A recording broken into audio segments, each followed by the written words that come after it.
Nah, Ibu akan direkod juga pertemuan kali ini, maka ikuti dengan serius. Nah, apa sih pelajaran kimia itu? Yang menurut kalian kimia itu mempelajari apa? Ada yang tahu kah? Silakan buka videonya, kemudian sebutkan namanya, jawab pertanyaan Ibu. Kimia itu kira-kira lingkupnya ngapain aja sih belajarnya?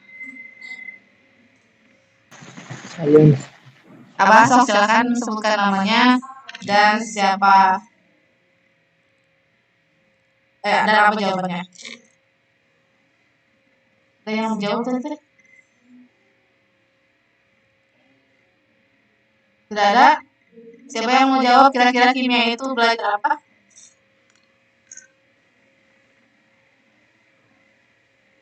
Ya, masih belum tahu berarti ya. Oke, maka harus saya kasih tahu. Nah, untuk belajar kimia ini, 1 tahun ini atau semester ini ada 5 bab yang akan kalian pelajari. Pertama, hakikat ilmu kimianya, struktur atom, sistem periodik unsur, ikatan kimia, dan bentuk molekul, serta gaya antar molekul. Nah, maka langsung saja kita masuk ke hakikat ilmu kimia itu apa.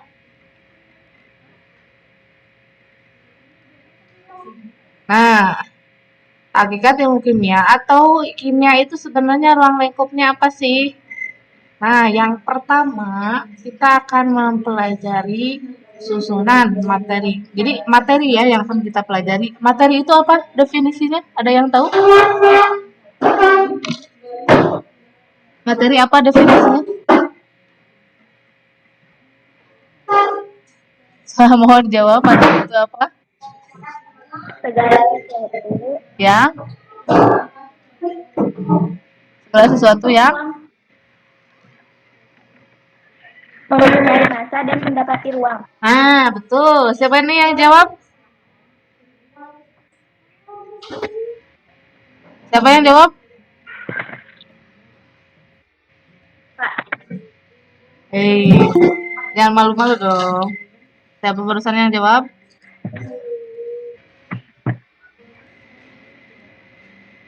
Oh, masih ada yang masuk nih. kita ya. Oh, Siva.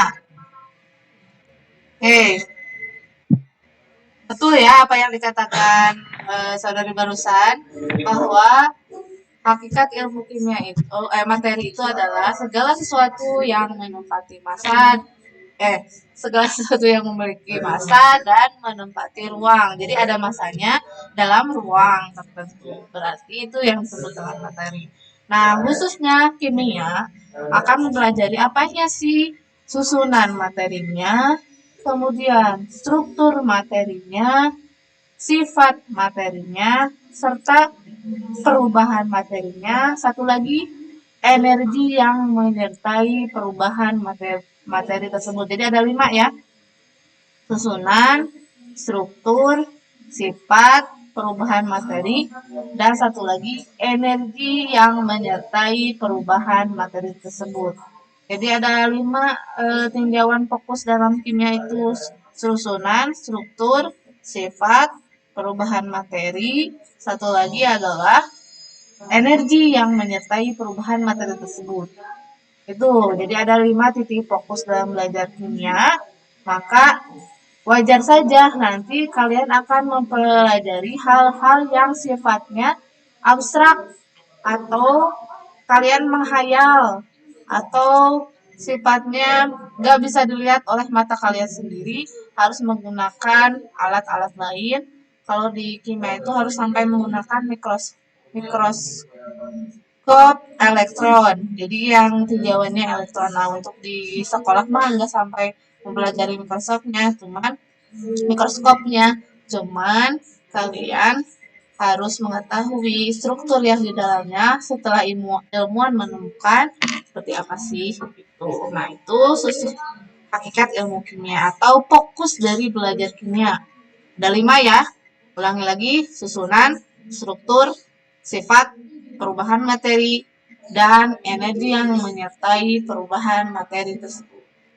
Itu pelajaran kimianya. Maka, kalau kalian dilihat, misalkan kalian itu materi bukan? Kalian kan manusia, materi bukan? Silahkan jawab, manusia materi bukan? Kok nggak ada jawabannya? Coba kalian mohon jawab kalau kimia itu, kalau tubuh kalian materi bukan?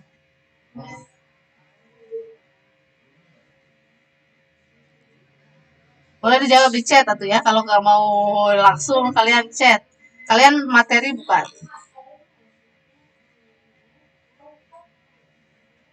Sesuatu yang memiliki massa dan menempati ruang. Kalian memiliki massa nggak sih? Menempati ruang juga nggak? Berarti materi bukan? Materi, tapi sifatnya materinya hidup atau dikenal dengan makhluk hidup. Tuh kan? Jadi manusia itu materi juga. Meja materi bukan? Meja materi bukan? Materi, karena dia menempatin ruang dan punya beratnya atau masanya. Itu ya, punya berat, menempatin ruang, berarti itu materi. Kalau hantu materi bukan? Bukan. Makanya itu bukan dari pelajaran kimia.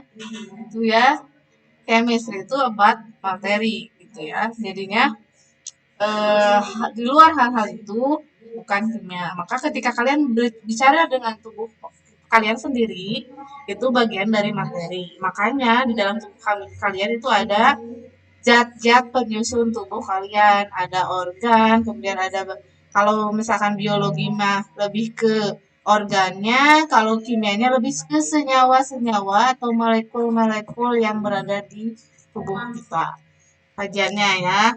Tapi kimia itu sebenarnya global, general. Jadi kimia bisa mempelajari biologi, kimia bisa mempelajari fisika, kimia juga belajar matematika. Jadi wajar saja kalau dalam pembelajaran kimia ada fisikanya, ada matematikanya, ada biologinya juga. Karena dia itu secara global banget gitu kimia itu. Karena pelajari materi tadi ya. Balik lagi, itu hakikat ilmu kimianya. Selanjutnya,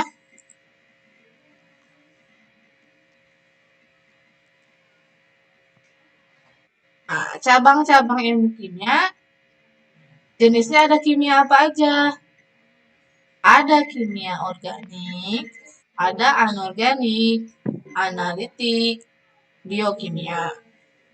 Kalau kimia organik mempelajari komposisi senyawa organik. Organik itu apa? Seperti alkohol, karbohidrat, bensin yang mengandung atom-atom karbon dan hidrogen.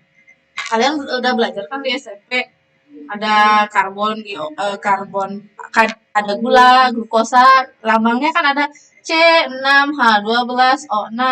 Nah, itu teh gula itu penyusun karbohidrat, maka dia termasuk kajian dari kimia organik. Nah, kalau kimia anorganik, kajiannya lebih ke garam-garam atau senyawa-senyawa ion atau senyawa logam atau material. Senyawa logam yang sering kalian gunakan sebagai perhiasan, kira-kira apa itu? Unsur logam? Emas ya? Emas, intan, berlian, nah itu bagian dari logam. Tembaga dan sebagainya, kuningan, itu bagian dari logam. Kalau garam, contohnya adalah garam dapur atau natrium klorida. Itu bagian dari anorganik. Kalau kimia analitik, sifatnya yang menganalisis atau penelitian zat kimia. Nah, itu disebut dengan kimia analitika. Zat kimia kan banyak ya. Coba kalian deskripsikan. Kalian tahu zat kimia yang kalian ketahui siapa? Coba Nabil. Jawab, zat kimia yang kalian ketahui apa?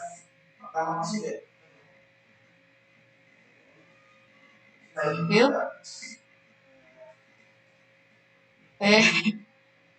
Answer my question. Zat kimia yang ada di lingkungan kalian kira-kira apa?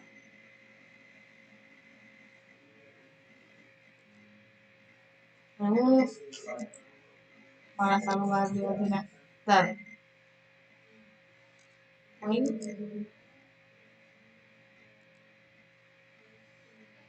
Aduh. Maaf, Bill.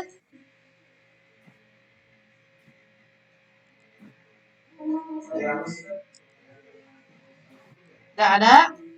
Duh, kok nggak kedengeran nih? Apakah saya loading? Ah, gimana Bill? Dia timnya apa? Oh, unit meeting. Aduh, malah revisi ya.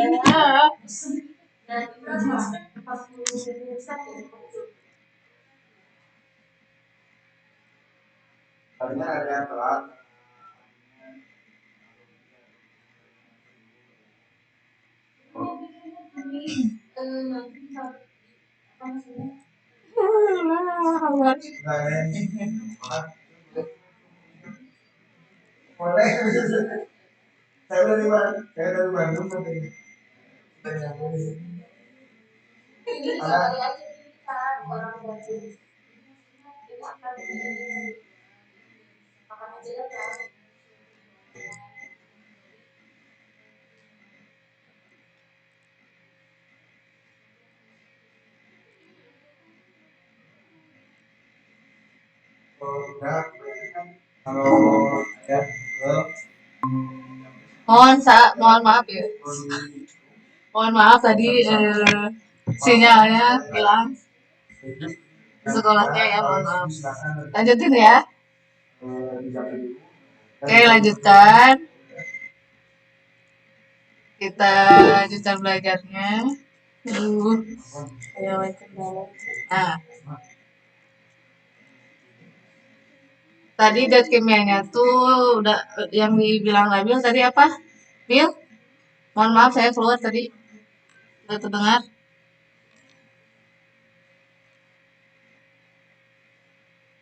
Belum dijawab juga. Ada yang mau jawab kimia yang ada di sekitar kita apa?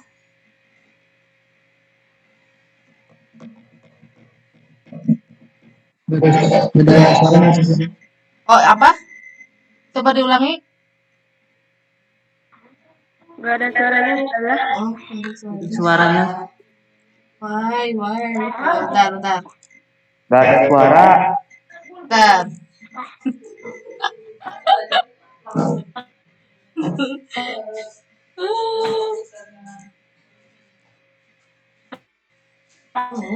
Kenapa? Oh, bentar. Soalnya nggak ada suaranya. Ya. Iya, nanya lama nge-print sentence kan kalau nggak ada suaranya. Suaranya kedengaran sekarang? Kedengar. Mohon maaf ya. Ulangi lagi. Tadi yang kimia itu apa tadi teh? Yang ada di sekeliling kalian?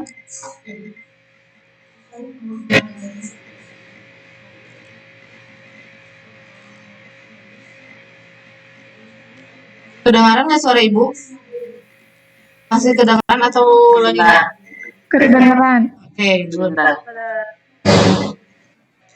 Nah, kalau ibu buka presentasi ini kedengaran suaranya nggak? Kedengeran. Oke, lanjutkan ya. Tadi ya ibu sampaikan kimia organ itu contohnya yang ada di tubuh kita, glukosa, karbohidrat, dan lainnya. Contohnya alkohol, bensin, semuanya itu adalah kimia organik. Kalau kimia anorganik sifatnya yang logam, material itu logam berat atau senyawa garam. Kalau senyawa garam contohnya adalah natrium klorida yang merupakan garam dapur. Contoh lain, garam lain adalah kalsium hidroksida yang merupakan istilahnya mah baking soda. Ada istilahnya mah pemekar kue. Kemudian kalau mineral, contohnya logam-logam berat atau sifatnya yang berada di kilangan minyak bumi dan sebagainya itu bagian dari mineral. Kalau kimia analitik sifatnya untuk metode analisis senyawa-senyawa kimia. Kalau biokimia mempelajarinya struktur kimia yang ada di dalam makhluk hidup. Ya, bedanya sama kimia organik apa? Nah, biokimia itu di dalamnya ada kimia organik. Jadi kimia yang ada dalam makhluk hidup. Nah, ada yang dalam makhluk ada apa? Ada kimia organik juga. Gitu. Nah, bagian lainnya ada kimia lingkungan. Lingkungan itu berarti senyawa kimia yang berpengaruh pada lingkungan sekitar kalian. Kalau lingkungan sekitar kalian berarti dalam penanganan limbah atau sampah. Itu sifatnya di kimia lingkungan belajarnya. Kalau kimia farmasi di obat-obatan, kimia fisik sifatnya yang berhubungan dengan fisika, menggunakan kimia fisik. Kalau kimia pangan berhubungan dengan makanan, kalau kimia inti berhubungan dengan energi nuklir. Ya, atau misalnya radiokimia atau istilahnya sifatnya yang khusus untuk inti-inti atom yang melakukan peluruhan. Kimia inti. Nah, manfaatnya apa sih belajar ilmu kimia? Jelas, kalau kalian ingin belajar di bidang kedokteran atau kalian mau jadi dokter, maka akan berkaitan ketika mempengaruhi dalam kerja, misalkan anatomi tubuh, terus obat yang cocok buat apa, maka berkaitan dengan bidang kedokteran atau farmasi, ya. Kemudian di bidang pertaniannya apa? Contohnya ini dalam pembuatan pupuk, ada yang secara kimia alami, ada yang sintesis. Nah, kalau yang digambar kalian ini sifatnya sintesis atau pembuatan oleh kita.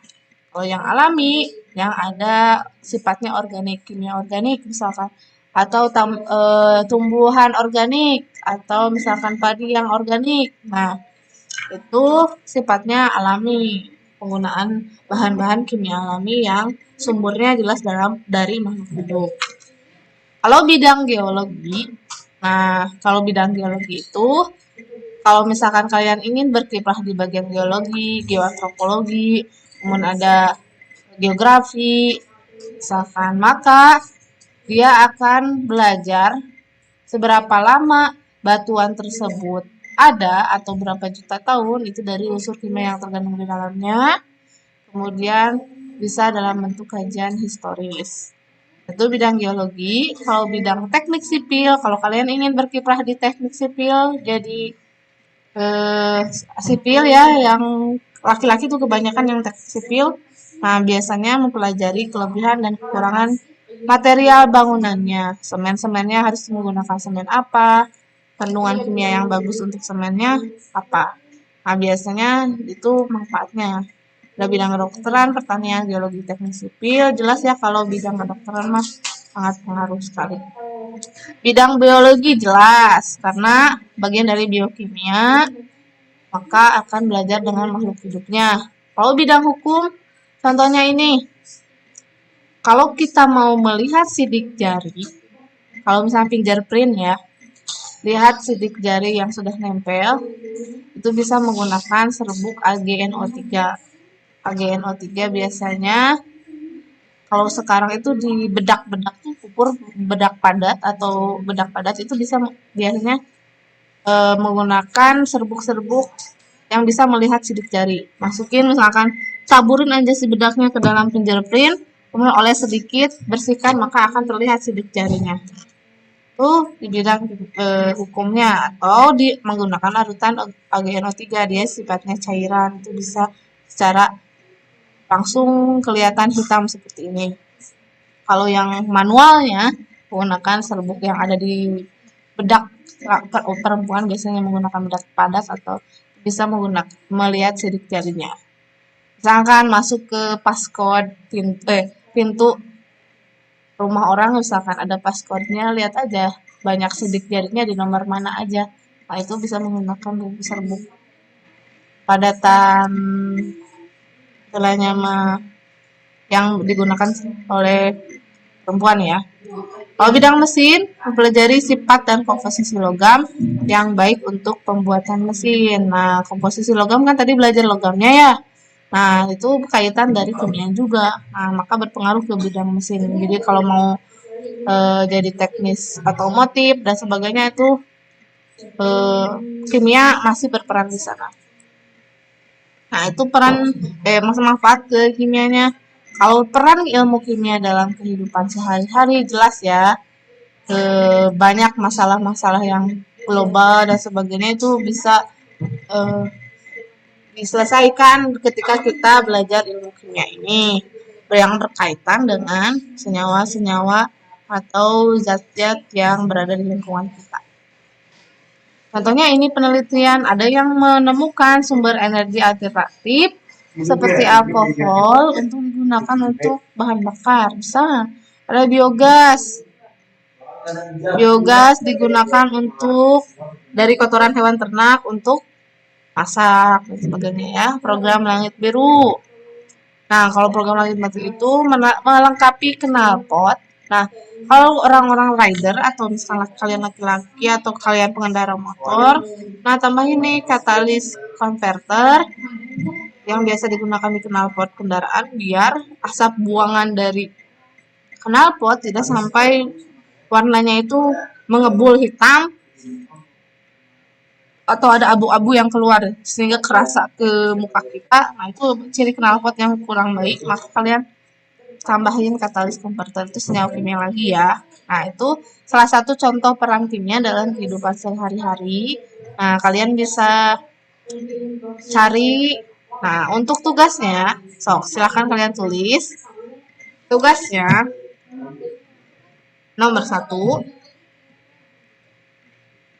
sebutkan 10 zat kimia yang ada di lingkungan hidup kalian. Nomor 1, kalian jawab, carilah 10 zat kimia yang berada di lingkungan kalian. Nomor 2, sebutkan 5 contoh. Selain ini ya, peran ilmu kimia dalam menyelesaikan masalah global. Nomor 2, sebutkan 5 contoh selain ini peran ilmu kimia dalam menyelesaikan masalah global. Peran apa, Ustazah? Peran ilmu kimia. Peran ilmu kimia, sebutkan 5 peran ilmu kimia dalam menyelesaikan permasalahan global. Nah, nomor 1-nya, sebutkan 10 contoh zat kimia yang berada di daerah lingkungan sekitar kalian. Yang nomor 2, carilah 5 peran ilmu kimia selain ini dalam menyelesaikan masalah global. Nah, 2 dulu ya pertanyaannya. Sampai di sini ada yang ditanyakan dulu? Sudah cukup. Nah, kalau nggak ada yang nanya, ibu yang nanya. Waduh.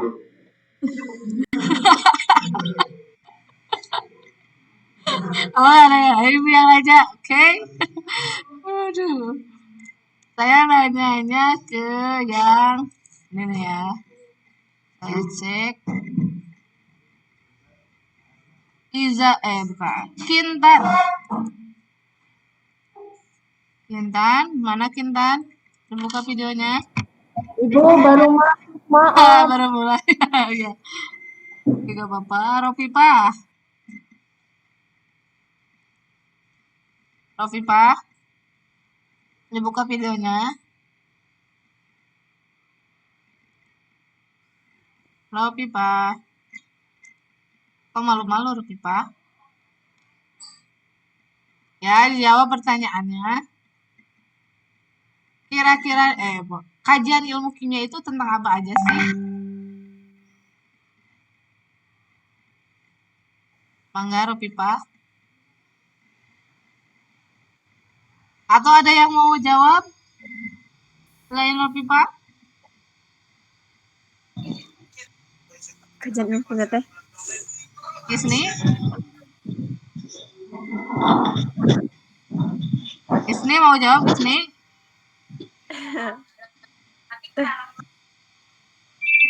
Oh enggak, oke. Kajian ilmu kimia apa aja? Tadi subbabnya atau apa aja sih yang dipelajari di ilmu kimia? Tadi ada 5. Saya saja. Siapa? Ya. Siapa? Agni. Oh ya, sok. Agni. Susunan, Hmm? struktur, sifat, perubahan, dan energi. Energi apa?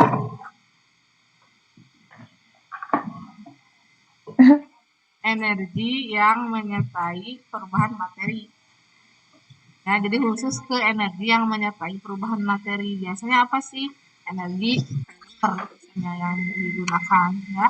Jadi energi lain jarang dipelajari. Nah, biasanya kalor yang digunakan dalam kimia. Oke, yang lainnya. Azin. Azin. Azin.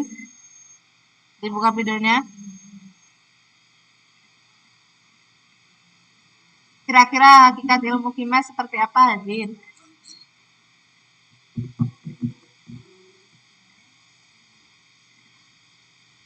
Azin Ibrahim. Wah, kemana orangnya nih, Azin? Azin? Oh, tidak ada. Oke. Gazi. Ada Gazi? Ada Ustazah. Oh, silakan jawab. Apa Ustazah? Tadi apa ya pertanyaannya? Hakikat bukan? Oh, bukan. Satu lagi. Ya, Beda lagi. Pertanyaannya adalah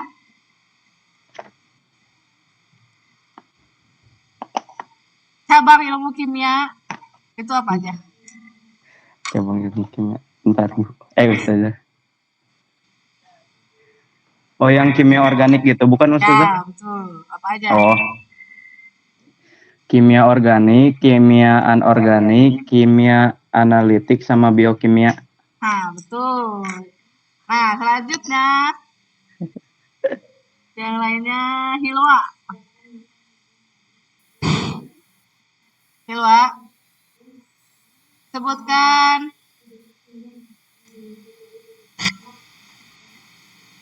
salah satu aja kimia yang zat kimia yang menurut kamu sangat bermanfaat buat kamu sendiri.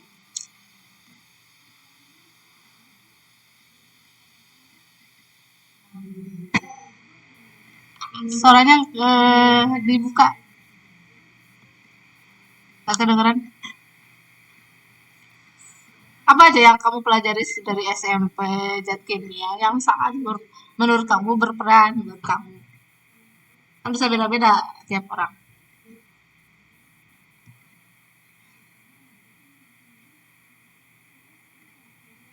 Yang kamu hirup apa coba?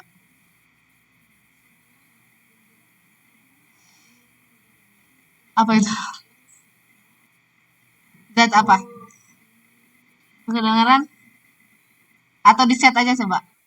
Isi audionya bermasalah. Oksigen ya.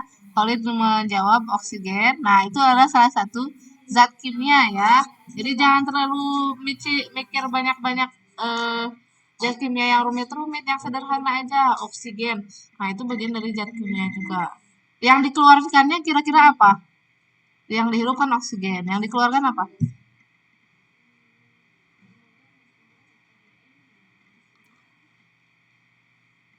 Hilwa, yang dikeluarkannya kira-kira apa zatnya?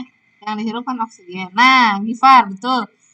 Karbon dioksida yang dikeluarkan. Nah, itu bagian dari salah satu contoh zat kimia, ya. Nanti kalau di PR-nya jangan ditulis lagi yang itu, ya. Oksigen dan karbon dioksida udah nggak boleh lagi digunain, cari lagi yang lain. Jadi yang sederhana aja, nggak usah yang rumit-rumit nyarinya. Itu ya. Itu terkait hakikat ilmu kimia. Nah, kita lanjutkan. Nah, dalam belajar kimia ini jelas harus menggunakan metode ilmiah. Kamu pasti udah dijelasin ya oleh guru kamu, dari biologi juga ada, fisika juga ada, pasti udah menjelaskan tentang metode ilmiah. Karakternya itu bersifat kritis, harus logis, objektif, konseptual, dan empiris. Empiris itu artinya terukur. Jadi nggak boleh cuman opini aja, pendapat doang. Nah, kalau dalam eksak itu harus menggunakan metode ilmiah ketika ingin beropini atau mengeluarkan suatu penelitian, maka harus digunakan menggunakan metode ilmiah. Nah, bagian dari metode ilmiah ini harusnya kalian sudah paham. Di biologi udah dijelasin. Nah, yang terdiri dari ini ya. Pertama, merumuskan dulu masalah. Contoh merumuskan masalah biasanya menggunakan kalimat apa atau bagaimana. Nah, contohnya misalkan permasalahan di sekitar lingkungan kalian. Misalkan tentang air ya, atau pencemaran air temanya. Maka kata-kata merumuskan masalahnya, contohnya gini, adakah pengaruh deterjen dalam pencemaran air di sungai tempat tinggalku? Nah, itu pertanyaan. Nah, itu disebut dengan merumuskan masalah. Contoh pertanyaannya kalau berkenaan dengan permasalahan lingkungan, contohnya adalah adakah pengaruh deterjen terhadap pencemaran air di sungai di tempat tinggalku? Nah, contohnya itu. Kemudian, setelah merumuskan masalah, tadi kan adakah pengaruh deterjen ya, penggunaan limbah deterjen terhadap pencemaran air di sungai lingkungan tempat tinggalku. Nah, itu kan masalahnya. Kalau kerangka teorinya, berarti teorinya berkaitan dengan teori-teori yang deterjen nih. Limbah deterjen apa aja sih yang bisa mencemari lingkungan? Deterjen apa aja sih yang bisa membuat tercemar lingkungannya? Nah, maka kamu cari teorinya. Nah, setelah menyusun kerangka teori tersebut, maka kamu rumuskan hipotesisnya. Contoh perumusan hipotesis adalah jawaban sementara dari rumusan masalah. Kan tadi Ibu bilang adakah pengaruh deterjen terhadap pencemaran air sungai di lingkungan tempat tinggalku? Maka berdasarkan kajian teori ternyata ada penyebab deterjennya, maka jawabannya adalah ada pengaruh deterjen terhadap pencemaran air sungai di lingkungan tempat tinggalku. Nah, itu teh setelah menyusun kerangka teorinya atau kajian pustaka, nyari dulu materi-materinya di luar. Oh, benar nih, deterjen ternyata mempengaruhi pencemaran air sehingga air sungainya jadi berbuih, kemudian jadi warnanya tidak jernih. Nah, itu kan jawaban sementara dari rumusan masalah berdasarkan teori doang. Nah, selanjutnya kamu cek nih, kamu lakukan penelitian. Nah, penelitiannya kamu harus menentukan ada variabel-variabel. Pertama, variabel bebas. Kedua, variabel terikat. Dan yang ketiga ada variabel kontrol. Ya, 3 variabel dalam penelitian. Variabel bebas, variabel terikat, dan yang ketiga adalah variabel kontrol. Apa sih bedanya? Tadi kan pertanyaannya, adakah pengaruh deterjen terhadap pencemaran air sungai di lingkungan tempat tinggalku? Maka, gunakan variabel bebasnya dari pertanyaan tersebut adalah objek yang menjadi berubah-ubahnya atau istilahnya mah yang akan kalian kondisikan. Berarti kan adakah pengaruh deterjen ya? Maka variabel bebasnya adalah kamu ambil siapanya yang menjadi variabel bebasnya? Adalah air sungai selanjutnya, jadi air sungainya kamu jadikan variabel bebas. Nah, variabel kontrolnya, variabel terikatnya respon dari variabel bebas itu. Nah, variabel bebasnya berarti si air sungainya ada yang ditambahkan deterjen, ada yang enggak. Kalau ditambahkan deterjen, si air sungainya jadi apa nih? Apakah tidak jernih lagi atau jadi keruh?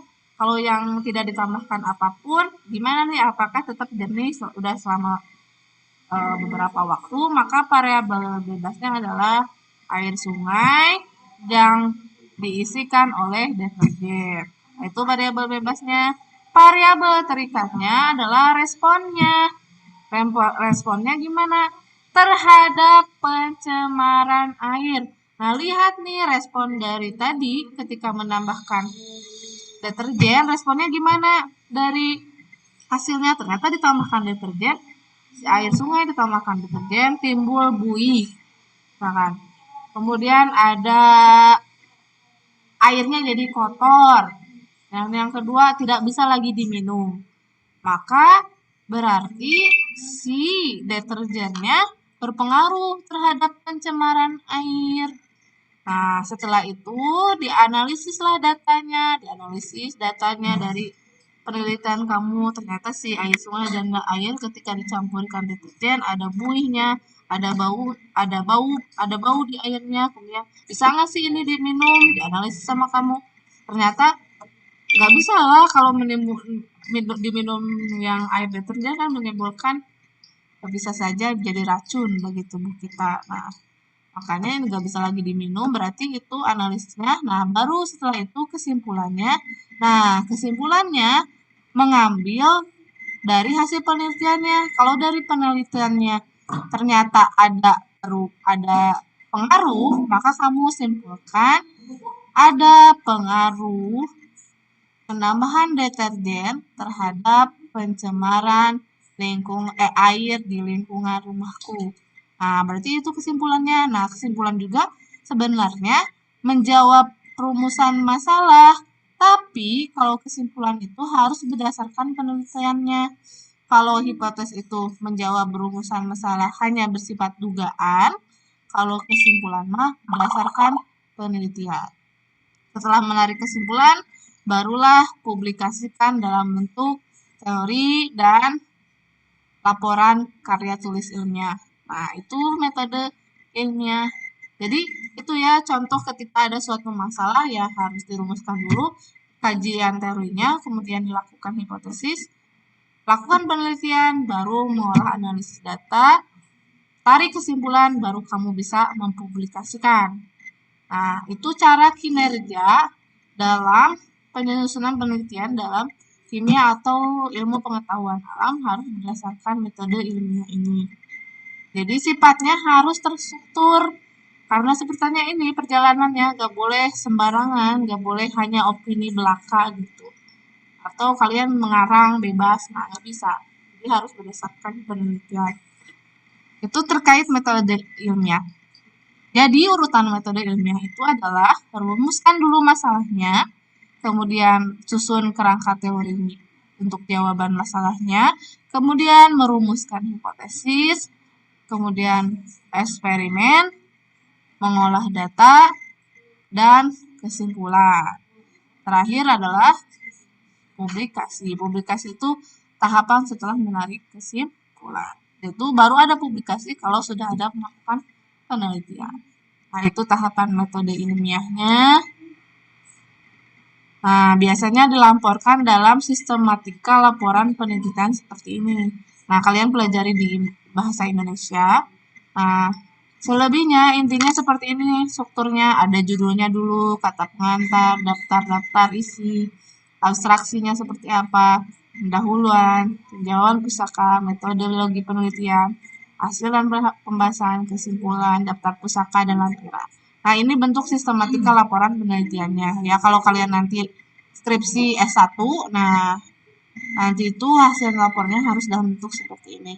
Kalau laporan sekolah biasanya judul, kata pengantar, daftar isi, kemudian langsung ke bab pendahuluan karena gak perlu abstrak karena tidak perlu dipublikasikan, jadi tidak ada abstrak. Hanya cukup langsung pendahuluan, tinjauan pustaka, metode, pembahasan, kesimpulan, dan daftar pustaka serta lampiran. Jadi yang daftar tabel gambar lampirannya nggak usah, cukup langsung daftar isi, abstraknya nggak perlu. Nah, ini metode penulisan laporan kalau di sekolah. Misalkan kalian mau ikutan karya tulis ilmiah, nah bentuk sistematikanya kan harus kayak gini, jadi nggak boleh sembarangan bikin laporan yang tidak sesuai kaidah. Ya, di sini kalian mau ikut lomba dan sebagainya harus sesuai dengan. Mungkin kalau berpengalaman di karya tulis ilmiah, silahkan lanjutkan lagi di kiprahnya di SMA. Nah, itu terkait selayang pandang kimia, perannya, metodenya. Untuk pertemuan selanjutnya kita akan bahas terkait lab safety prosedurnya. Nah, untuk pertanyaan yang baru untuk pertemuan kali ini cukup dua pertanyaan saja. Yang cari contoh dan perannya ya. Cuman itu aja. Silahkan kalian tuliskan. Kemudian lampirkan hasil tugasnya di classroom ini. Nah, di 11 IPA, di 10 IPA yang ada dari Ibu. Berarti di sini kalian Ibu nanti bikin assignment-nya, misalkan ditambahkan lagi assignment-nya di sini. Kamu Ibu akan di sini tuliskan rangkuman. Pertanyaan pertemuan pertama. Jawaban kuis pertemuan satu. Judulnya ini ya. Nah, instruksinya kalian lampirkan hasilnya dalam bentuk Word atau foto. Itu ya. Dutunya berarti sampai minggu depan, yaitu hari Senin. Sekarang tanggal 8 berarti 8, nah tanggal 15 terakhirnya. Topiknya ini.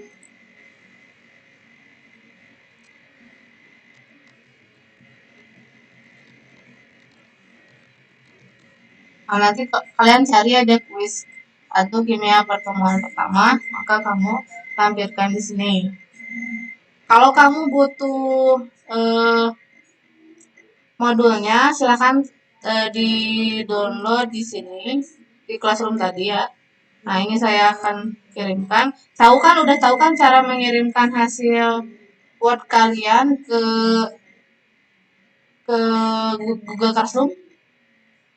Foto atau Word? Sudah bisa? Bisa. Nah, nanti mohon semuanya dilampirkan di sana. Pertemuan kali ini pun Ibu recording atau istilahnya emang Ibu rekam. Nah, Ibu akan upload ke YouTube channel Ibu. Nanti kalian cek aja di Google Classroom link YouTube-nya. Sama ada materi pertemuan satu juga Ibu kirimkan di YouTube channelnya. Jadi mau mengulang-ulang pelajaran pertama ini. Nah, sampai ketemu di pertemuan kedua selanjutnya. Mohon maaf bila ada pertanyaan yang misalkan menyinggung atau tidak baik berkenan dari Ibu, mohon dimaafkan. Untuk absensinya, silakan absen di wali kelasnya masing-masing. Nanti Ibu tanya ke Ibu Nur Azizah untuk presensi kehadirannya kalian ya. Kalau saya jelas di sini ada 22 orang. Nanti saya tahunya dari mana? Dari recording Ibu. Ya, jadi tahulah siapa yang hadir yang enggak. Cuman kalau yang enggak hadir terus bisa mengerjakan tugasnya, maka itu juga dianggap presensi kehadiran pertemuan pertama. Ya. Cukup jelas? Siap. Ibu tutup dengan ucapan hamdalah.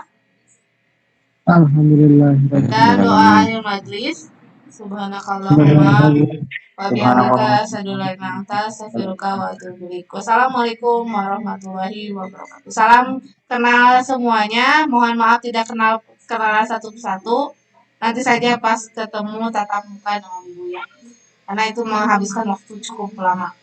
Ya karena kalian tuh materinya udah ketinggalan, udah libur 2 kali ya hari Sabtu itu. Assalamualaikum warahmatullahi wabarakatuh. Waalaikumsalam warahmatullahi wabarakatuh. Wabarakatuh.